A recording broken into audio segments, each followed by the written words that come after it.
you go there to see a part of the world maybe you haven't been to, or a part of the world you want to see more of. This is the second time I've come to Kuwait. Is it challenging? Absolutely. Is it demanding? Absolutely. Is it rewarding? Unbelievably. We were out here in the middle of nowhere, and it was just like brother and sister. We were such, like a family there. I felt like I grew up a lot going over there. I've been a civilian for 4 years now, and I decided to deploy, experience what the warfighter goes through day in and day out. I was in customer service, but I knew that I wanted to learn more about the field, and I wanted to push myself and face fears. I always like to do that. I can see that the services are really glad that we're here, working side by side, and that's why I'm just so happy to be here, so they can show me exactly what they need.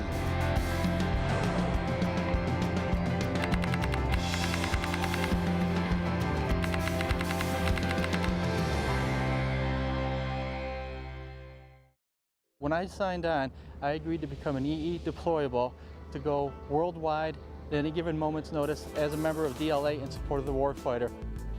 A DLA support team, or DST, is, in its simplest terms, a group of DLA employees, subject matter experts from the various DLA field activities that are deployed to a forward location to provide on-site, face-to-face direct support to warfighters. The composition of the teams really depend upon the mission that we're supporting. My job over here is primarily dealing with Class 9 repairable parts. What they do primarily is fix all the vehicles, the heavy equipment vehicles, any kind of transportation vehicle required to help support the mission over here, from troops to material. I was an administrative officer and mobility specialist. I would track how many people were coming in and out of Afghanistan. I would do trucking, host nation trucking requests for our DLA disposition services if they needed to move equipment from one part of Afghanistan to another. And I'd also help their expeditionary team with transportation. Right now we're at the 1058 Convoy Security Command Maintenance Facility. And what I do is expedite any critical parts that they may have to get them in there at the right time, identify any issues or concerns that may have to do with the forecasting of an item, and making sure that the whole supply chain process goes as smoothly as possible. I designed disposal solutions for all the customers that are basically outside of the garrison. The director came to me from contingency and said, I would like you to go to Afghanistan for us and set up a facility. We didn't have a presence in Afghanistan, and I want you to go there and set up a facility and work with the embassy and the Afghanistan government to negotiate sales agreements so we could actually sell within Afghanistan. It was so exciting and it was so scary. I traveled to Kabul, traveled to Kandahar, all of that, and set up the facility in Bagram, and it was wonderful. I'm a supply expediter for theater provided equipment refurbishment, and it's a refurbishment of Humvees and other tactical vehicles. I really got to understand how DLA supports the warfighter. We do a lot of good work out there. If it wasn't for us being there, some things they would just take forever to get, and they needed it. For instance, it was becoming the cold season was coming up, and they needed to get all of these cold weather tents, and the process was just taking such a long time. Well, if it wasn't for DLA representatives being there, soldiers would have been sleeping outside. I went to Kosovo for 6 months. I really enjoyed the experience. I had a great time. I decided to apply for this deployable position for a couple of reasons. One, I really wanted to embed myself with the customer and find out what I can do, how much I can learn being engaged directly with the customer. And number two, I have a high regard for the military and what they do to serve us. And this is the least I can do to come out here and give some type of support. A civilian that's going to go on a deployment could expect to be gone for 179 days. They could expect to sleep in the worst type of environment, like a tent in the desert. They could expect some financial benefits. They could expect it to be a career enhancer. It's a little bit different deploying as a civilian versus a military. Now as a civilian, I feel I can more focus on what the customer's requirements are and help them carry out their mission.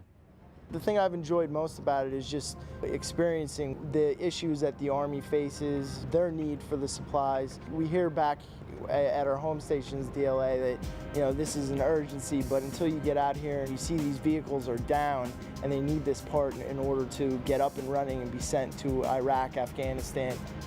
I got to sit with my customer. That's the first time I've ever directly worked with my customer in their location, and that was an incredible experience. I receive customer inquiries about their parts, how to get them here sooner. If there's any problems in the system, I communicate with them via email, telephone, and or go to their meetings in person. The average day for me is a minimum of 12-hour day. We work on a 12-hour shift, 30-minute lunches, and we have one administrative day off here in Kuwait. The experience that you gain is certainly unparalleled to anything that you could get back here. From a monetary perspective, you can earn a maximum up to 40 hours per week and overtime, and also up to 70% of your base salary for a period of 6 months. We wore uniforms, desert uniforms. We wore them mainly because specific units asked for civilians to wear uniforms. Some of the living conditions people may encounter coming over here, you can range from everything from a tent city to a multi-person hardened shelter like an open bay but subdivided by closed dressers and stuff like that. And then if you're really fortunate, you can find yourself in a pod. It's basically a container divided in half with a person living on each side where you share a common bathroom. The first time I deployed 0506, we were in a 20 by 40 wooden bee hut, and we were racked and stacked about 6 high, which was very comfortable considering how everyone else was living. They had a variety of food. Sometimes there were attacks or something like that sort on the base, or something had happened out in the field. We'd get limited food items, meaning that no vegetables at all. And so you'd be limited like fried chicken, or you just go to the PX and you'd buy some soup. We lived in Connex boxes. They were, the best living conditions that you could have, I think, in Afghanistan altogether, because when I went to Kandahar, I stayed in an open bay with 50 other women. So I was like, take me back to Bagram. We live well, and we have the internet, running water, television, about 60 channels, and I'm able to keep in touch with my family members. Also, just 5-minute walk away, we have the dining facility, PX, and any other fast food place you can want. It's a great opportunity. Their financial rewards, their personal rewards. There was hazard pay involved, so there was money, there was overtime. We expect the civilians on the DLA support teams to work really hard, obviously, but more importantly, to train the warfighters that they're there. We don't want people to go there to simply do the warfighter's work for them. We operate under the teach a man to fish and he'll eat for a lifetime philosophy. The ultimate impact for the warfighter is when we put our DLA personnel downrange, they are guaranteed to receive their supplies from DLA. If you're a civilian and you're curious about it, you're interested in it, if you have the opportunity, I highly encourage you to do it. You have to have an open mind. You definitely have to have a sense of humor.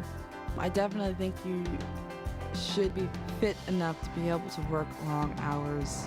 If you really want to go see how DLA works, it's the best place to go. When you want to be open for adventure out there, you want to meet people, want to try new experiences. This whole experience has done nothing but enhance my DLA knowledge base for the entire enterprise. It's a wonderful opportunity to see the other side of the spectrum, to see the customer that we support. It also is a wonderful opportunity, if you're not a former military member, to experience what a deployed military serviceman deal with on a day-to-day basis. You will find yourself just extremely a warm feeling inside, a great feeling inside when you go home knowing you did the best you could and help support the warfighter to carry out their mission. You try to provide them with all the equipment so they can return home safely to their family, friends, and loved ones. Nothing tops those armed forces. Soldiers, airmen, Marines, seamen, and Coast Guardsmen. When they give you that thanks face to face on what you did to help support their mission, getting them that right item at the right place, price, time, every time. I loved it. The war fighters are wonderful. You love dealing with them. You love being there for them and supporting them. You learn a lot about yourself. You come back as a changed person. I haven't seen one single person that's gone on deployment that hasn't learned about themselves or changed in some way. I'm considering doing it again. I'm in Kuwait right now. I'm considering going to, possibly Afghanistan. I've enjoyed my experience enough to consider it again.